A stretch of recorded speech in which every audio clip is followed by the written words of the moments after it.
What's up, everybody? Today I want to talk about my top 5 favorite modifications that I've done to my 2003 Mitsubishi Montero. And today my wife and I are coming to you from up on top of Pikes Peak in Colorado Springs, Colorado. One of the craziest mountains. This is the highest point that the Montero has ever driven to. This has done a lot of off-roading in Colorado and at high peaks, but we're up above 14,000 feet, and it's so cool to look out and see this beautiful state. We're here in late November, and I can't believe how dry and sunny it is, and so we're grateful to get up here. But it got me thinking as I was taking this car up this crazy road, how awesome this build has turned out. I love it. It's taken us so many cool places. We've done so many amazing things with it, and today I want to talk about my top 5 favorite modifications that I've done to the car. Now, I'm going to do this in a kind of 3-part series because today I want to talk about my top 5 favorite mods. Later on, I want to talk about my top 5 favorite things about the Montero in general, stuff it comes with from the factory. And then I'm actually going to do a top 5 least favorite things. As with any build, as with any car, there's things that just don't sit right with me. There's things I wish were different from the factory, and I want to talk about those as well. But today, let's get in. As we start to head down this mountain, I'm going to take you through my top 5 favorite things that I've done. All right, so I'm going to do these in order, starting from my least favorite to my absolute favorite modification. And so my 5th favorite modification to this car is the stereo. And I know the stereo seems like it might be a weird one because this is an off-road rig, but I come from a car stereo background. That's how I got my start. You've heard me say that in other videos. And it's because you spend almost all your time inside of the car, and inside the car is so dramatically affected by the stereo you have. And so when I put this build together, I knew what I wanted. I've had really loud stereos, I've had really cheap stereos, and I knew I wanted something that was gonna be really middle of the road, something that made all music sound better. And I was going over quality over quantity. And so when I put this build together, that's what I was doing. And I'm so pleased at how it turned out because I've got a really good stereo in here and it doesn't take up very much space. So it starts with the head unit.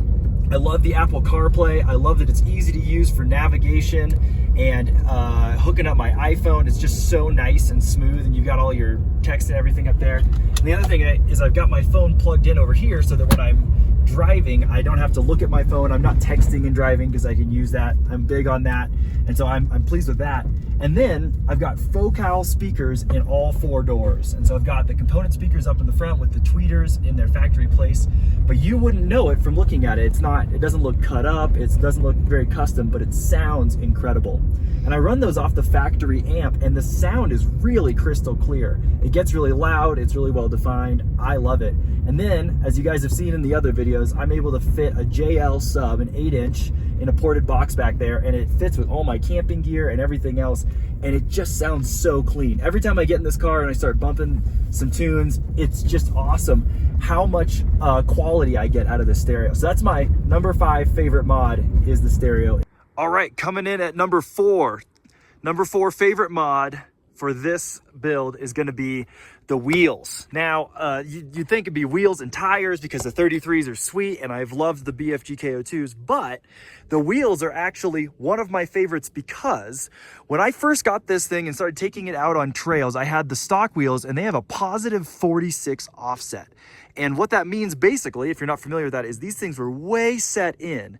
And what that did is it made the rig really tippy. In fact, I even had a really close call on a narrow shelf road where I was coming around a switchback and I got up on 3 wheels and almost rolled it. And it was not a good feeling. And so it would just constantly feel like it wanted to fall over. And these have got good balance. So I wasn't going to, but putting these negative 11 offset wheels on here has completely changed the way the vehicle feels. Now when I'm off-road, I can get at extreme angles and it balances out so well. It's almost 6 inches wider than it was from the factory. So that's 3 inches on each side. And I think the fitment as far as the body lines and everything is fantastic. These wheels have put up some problems for me. Like I've had to do a lot of trimming in the fenders, but to me, with this tire size, with this wheel package, it has been so worth it. And now when I find myself in those situations where I have to go up at an angle or really use the whole articulation of the car, it doesn't feel like I'm gonna die anymore. And so for me, that was a huge upgrade, and it really changed the way I felt in my confidence level off-roading. Not to mention, it looks great too. So that's number 4. Well, we're finding some snow out here on the road, which is super fun and appropriate because my third favorite thing about this build is a refrigerator. And you guys have heard me talk about it, and to be honest, I thought fridges were so overrated. I thought they were so expensive and overkill and extra. And then I got one. And this is the Alpacool. I think it's the C25 something. I'm not 100% sure. A25C. But either way, it's a cheap one. I think I paid 200 bucks for it, and it has worked so well. My wife and I did the cooler and that thing before we got this, and it was okay. But the problem was we were just kind of fighting off the heat with that. We had our ice in there and everything, and it was just kind of, as it got longer in the trip, we just run out. You guys know how it goes. You have to go get more ice, and we're fighting the heat constantly. This thing fights for us. And so the nice thing is it gives you the ability not just to keep things cool, but to make things cool. And so we can throw drinks in here that are warm. We can throw food in here that's already warmed up, and we don't have to worry about compromising the ice in it. We found this one to have a good amount of space for us. Right now, we're just loaded up with some random stuff for making sandwiches because we're on a road trip. But it fits enough food for 4 days pretty easily if we pack it right. It's been nothing but great as far as holding good battery. And so I've run this overnight, lots of nights. I've probably used this thing 50 days in the combined seasons, and it has never killed the battery. This runs off the second battery, so that's really nice because it's not going to kill my starter battery. But it's been really consistent, easy to use. It's never had any weird issues on me, like it hasn't died. We've had it in Moab at all sorts of different angles, on dirt roads, on bumpy roads, everything. In the sand dunes, we've jumped the car with this in there, and it's done great. So I love this because it's totally revolutionized the way we think about camping. It gives an element of luxury that I really enjoy. And like I said, it was way cheaper than I thought at only 200 bucks. The best part is it fits right in here. There's that sub I talked about earlier. It fits right in here, so it's underneath us when we sleep, and it's so convenient. So that's number 3 for my build, is the refrigerator. All right, down to number 2. This is my second favorite modification that I've done to this, and it's one I did really early on, and I would advise anyone else who's buying a Montero or just getting into off-roading in general that this would be one of the first mods they do as well, and that's my Under Armour protection. So I've got a lot of armor on here. I've got the front bumper, and I've got the rear bumper kind of thing, and I've got the sliders, but specifically, I want to talk about my undercarriage stuff and the sliders. And the reason is because the front bumper is kind of helpful off-roading. Maybe you're going to hit something. The rear bumper for clearance was really good, but the sliders and the skid plates that I put underneath for the oil pan and the transmission and transfer case gave me the confidence I needed off-road to get out and start using this thing. A lot of times people feel like they have to build the car all the way up before they can take it off-road. And it's really easy to think like, oh, I don't want to damage it, I don't want to hurt it, so I've got to get the whole build done. But then you never take it out. And so for me, I threw on armor before I got lift, before I got tires, before I started doing this stuff. That way I could get out, and at least if I was going to bump into stuff, I knew I was protected. I've done a couple wheeling trips in my other cars without armor, and it sucks. You're just nervous the whole time as the car articulates. You're afraid you're going to smash your rockers. It's not a good time.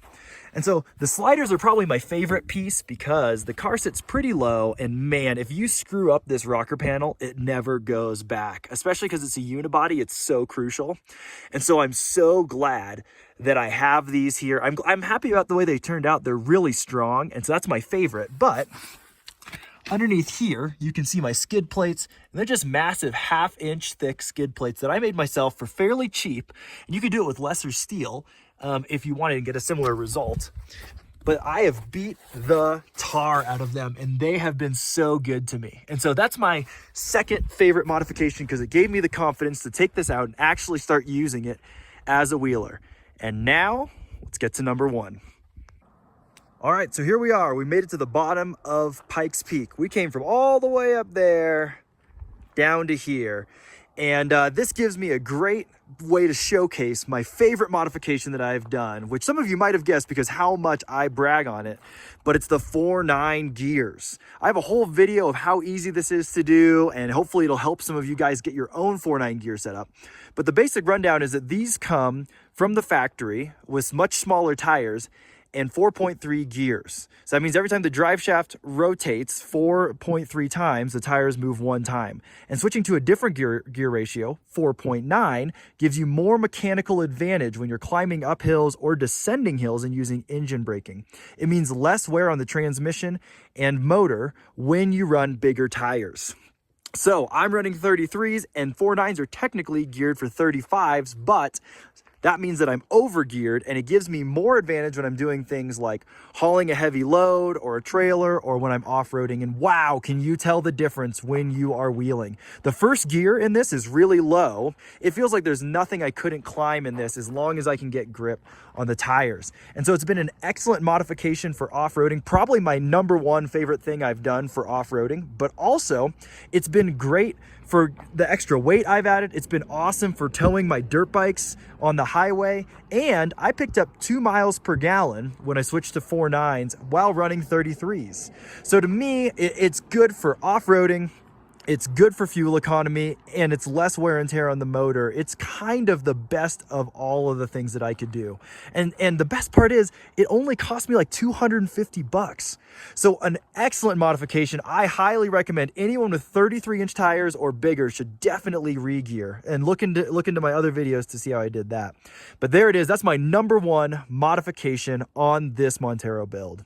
So there you go, guys. Hopefully you guys learned something in this about my build, and I explained what I like about it a little bit more. If you like this stuff and you want to know more about a specific section, I've done a couple videos detailing the different elements of the build, whether it be my camping setup, my second battery, wheels and tires, more details on the armor, whatever it might be. So check those out. The next video I'm going to go over my top 5 favorite things that this Montero comes with from the factory. So stay tuned for that.